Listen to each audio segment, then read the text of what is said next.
जब भगवान राम के राज्याभिषेक की तैयारियां चल रही थी उस समय की बात है। तो देवताओं के कहने के ऊपर मंत्रा दासी ने कैकई की बुद्धि को बदल दिया था, फेर दिया था।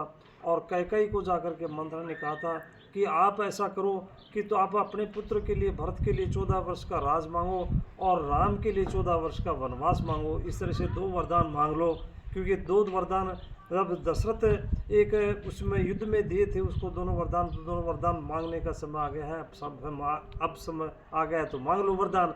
तो उस समय ये वरदान मांगे थे। तो उसमें कैकई ने उसको, मंत्रा को धमकाया था, इस तरह से कहा था, मूर्ख तू समझते नहीं हो, राम तो मेरे बड़े स्नेही हैं, प्रेमी हैं, बहुत हैं, मैं उसको प्रेम करती हूँ, इस तरह से कैसे कहूँ।